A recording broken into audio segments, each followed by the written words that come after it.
guys, welcome back to my channel. Okay, so in this video I'm going to be talking about knowing your weaknesses and how important that is. Okay, so when you are getting to know God and building a relationship with God, not only are you getting to know God and building a relationship with Him, but you are building a relationship with yourself. You're getting to know yourself, and the reason why is because God knows you in full. He knows the best about you. He knows what you're really good at. He knows how He can use you. He also knows your lacking areas, your weaknesses, your transgressions, your temptations.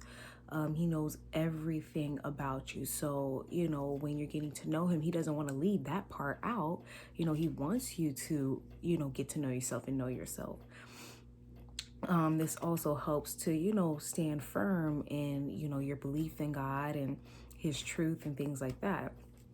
So yes, so it's very important to know your weaknesses because that's how the devil attacks God's people, is through their weaknesses. Just how God watches us, I feel like the devil watches us as well. And what he looks for is where you lack, your temptation, your desires, the things that you want the most.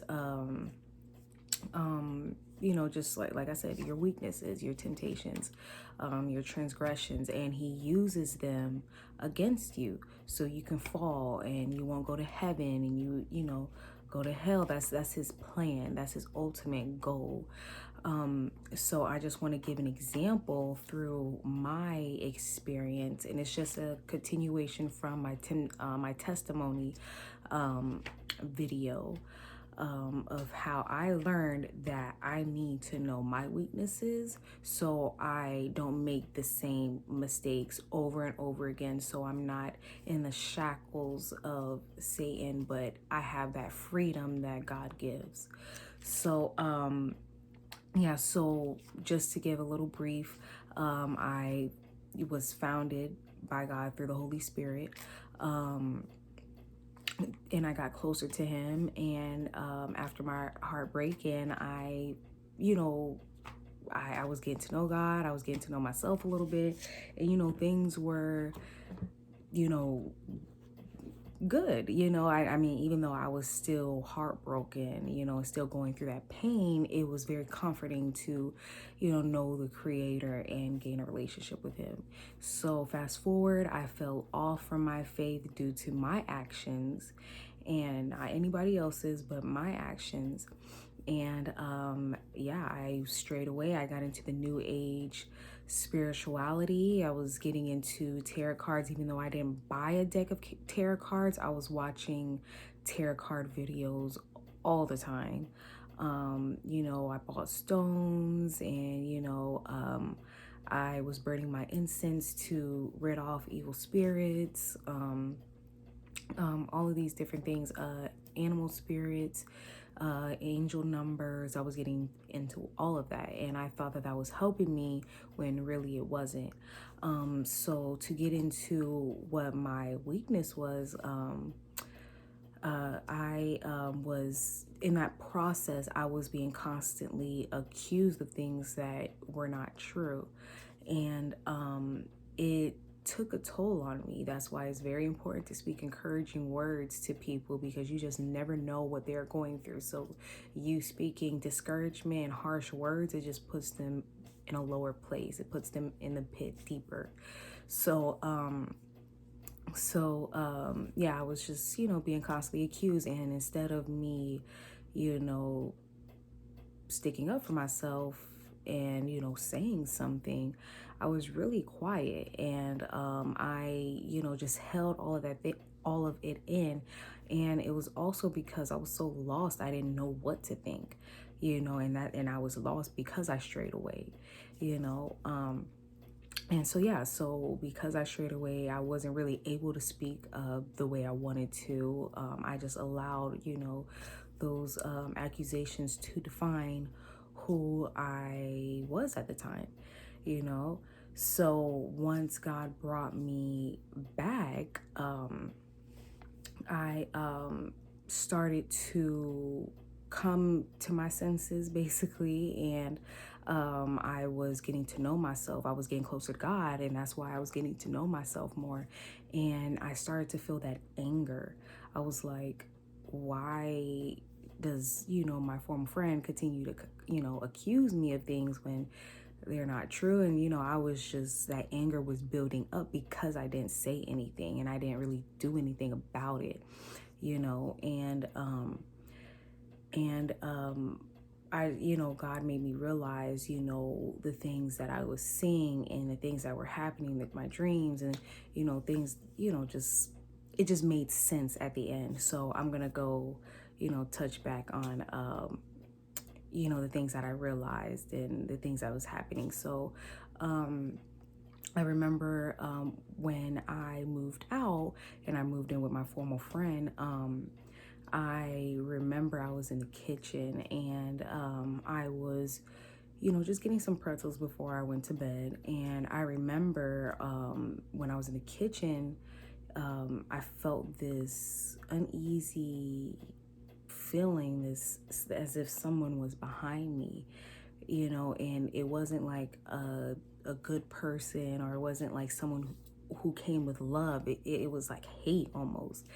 And I looked back and I was like, okay, there's nobody behind me, but it feels like someone is behind me and they are not liking me at all, So then this vision popped up in my head, and this all happened within the matters of like 5 or so minutes. It wasn't a long period of time, so it was just happening quickly. But yeah, I remember a vision popped up in my head, and it was this black figure, kind of tall, set up tall a little bit. It kind of seemed like he had like muscles, like broad, and I was thinking, is this like a man, or, I wasn't exactly sure, but, I didn't get like exact, features of this creature, what I was seeing. All I just remember this black figure that was kind of, built a little bit. And I remember, seeing a knife, and I was like, okay. And then I remember, the black figure walked up to me, rushed up to me, and stabbed me with that knife that I saw in my lower back area, my left side. And I was like, whoa. And I felt that sensation. I was like, whoa, okay. So then I walked fast to the room that I was staying in at the time at her house. And I just said, Jesus, Jesus, Jesus. And the spirit or whatever went away. And that's how I thought at the time. I didn't know what it was. Now I know, but at the time I was like, okay, well, what is that? And I thought it was just me, but other people in the house were saying that they felt that same spirit, like a spirit was in there, and wasn't sure what it was. So to fast forward a little bit, before I went to sleep one night, I feel like it was probably like maybe 2 or so weeks after that situation happened, I saw this like black cloud, roaming around me. And it was just weird. I was like, okay, what is that? And I kept like, opening my eyes, rubbing my eyes. I'm like, what is going on? And I was like, okay, I don't know if this is devil, I don't know what it is, but I'm gonna just go to sleep. I know the Lord protected me, so I'm gonna just go to sleep. And then so then I went to sleep, and I had a dream. Me and my mom, we were watching Lifetime, and it was this movie of two teachers, and one of the teachers was trying to kill the other one. And I remember saying, oh, I wouldn't trust that teacher. And so fast forward, in the dream, it almost flipped, and I was in the movie, and I was the one that was going to kill the other teacher. And I'm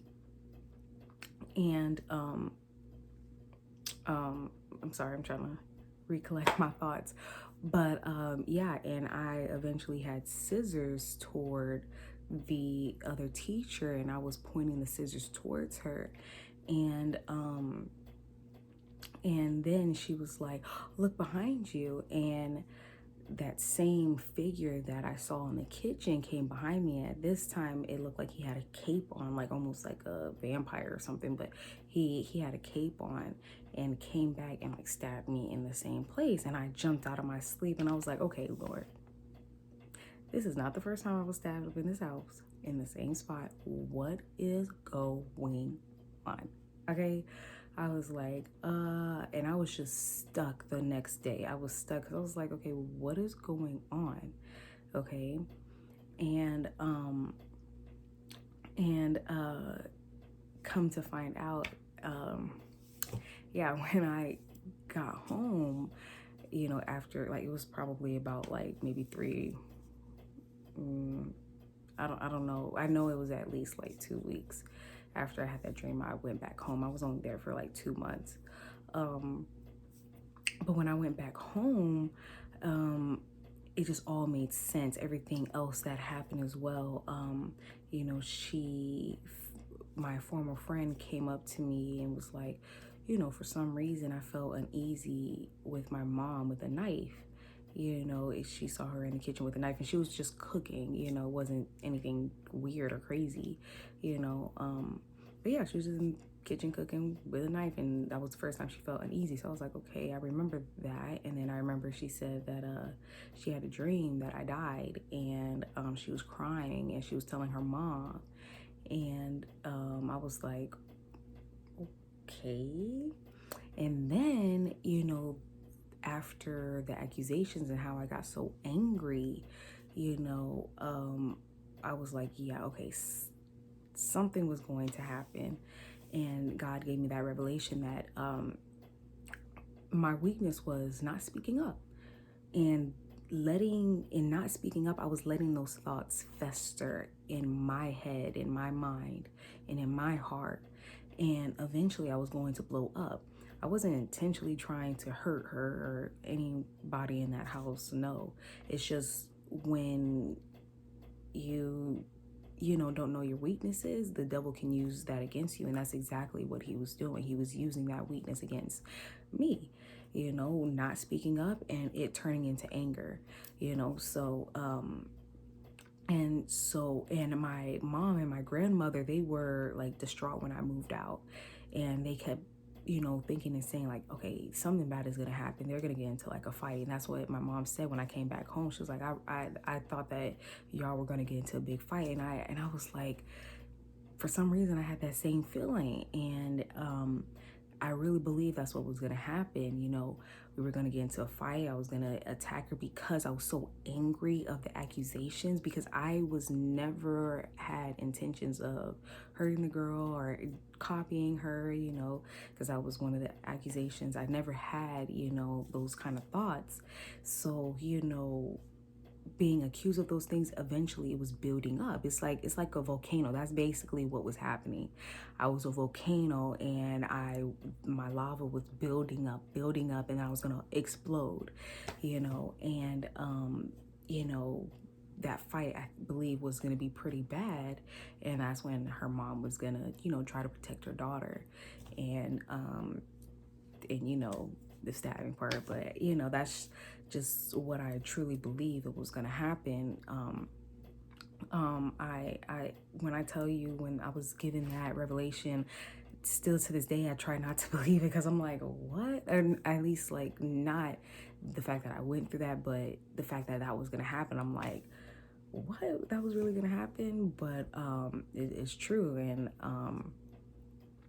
I'm it's just crazy when you're like that close to death. And I remember also one day before I had that dream, I think it was before I had that dream, I felt this uneasy feeling that I was going to die.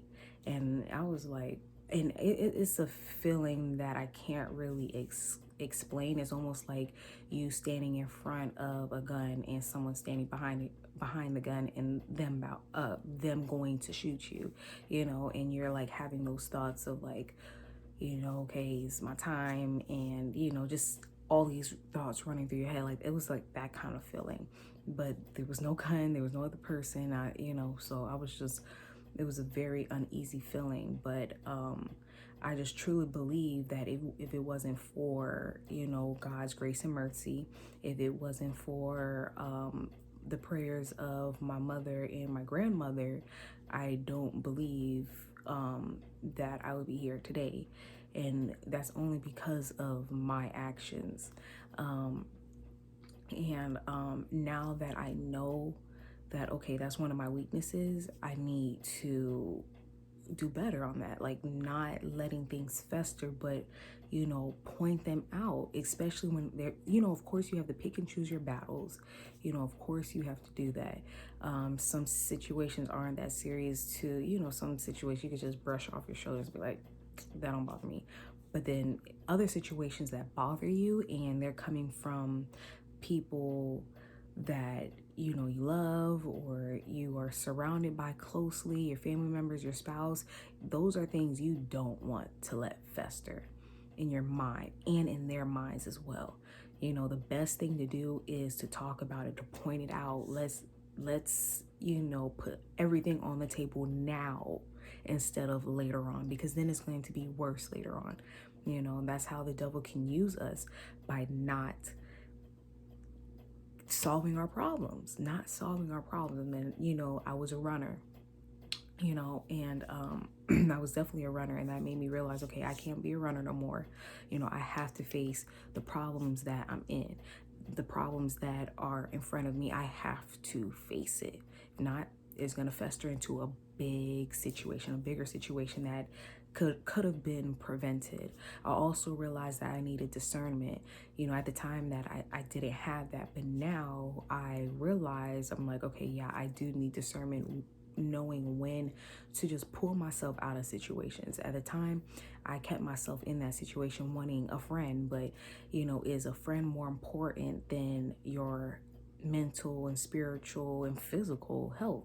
Is it more important than your relationship with God? No, it's not. So when you know that, okay, a relationship with someone, whether it's romantic, friendship, family member, whatever, if it's affecting you that deeply, you have to pull yourself out. Like, there's situations where it's like, okay, you can work things out, things can get better. But when you two have gotten to that point where, okay, this is too much for the both of us, it's time to separate. When you guys are speaking ill on each other, and both of you guys aren't being mature about the situation, it's time to separate. Maybe one day you guys can come back together later on in life, but when it's getting to the point where the devil is really using you two that easily, it's time to separate. It's time to separate, because it's not worth your salvation. It's not worth your mental, spiritual, physical health, or your emotional health, and it's definitely not worth your relationship with God. It's not worth it. So that's something that I learned. Discernment, I definitely needed that, and I have definitely gained that. I'm still working on it, but I definitely have gained that. I know I pay attention to, I'm more alert. I pay attention to my surroundings. I pay attention to myself, the things that I think, the things that I say. I pay attention to it more. And also, speaking up when needed. It's so easy for me to just brush it off, but some things it needs to be said, and we have to be mature about things. Of course, there's a way to say things, that's something that I also learned. When you speak things, you can't say it in an immature way, in a childish way. And if I let things fester, of course I'm not going to say it in a mature way. It's going to be with anger, it's going to be with bitter, and that's something that I realize. So I'm like, okay, if I say it, if I get it out when it first happens, things will be better. But that's something that I learned about my situation. So that's why, just to end this video, it's so important to know your weaknesses so the devil can't use you. And at the end of the day, is not to hurt someone else. Like, I mean, you could hurt someone else, but the number one goal is for self-destruction, to destroy yourself. That's why he's using your weaknesses against you, is to destroy yourself, to destroy your spirit, your soul, your being. That's the ultimate goal. So it's good to know, the good things about you, but it's also better to know where you are lacking so you can, try to fix those things. It's not an easy, road to, heal and mature, and to fix the things that needs to be fixed about yourself is not easy. It takes true maturity, like to take accountability for your actions. It is a tough pill to swallow, but once you swallow that tough pill, you become a bigger person, you become a better person, you get closer to God, you get closer to your purpose in life. You're on the right track. So yeah, guys, get to know yourself fully. Okay, get to know yourself. It would do you a lot of justice. Okay, thank you for watching. If you have any more questions, need me to elaborate on something, just drop it in the comments. And I will talk to you guys later. Bye.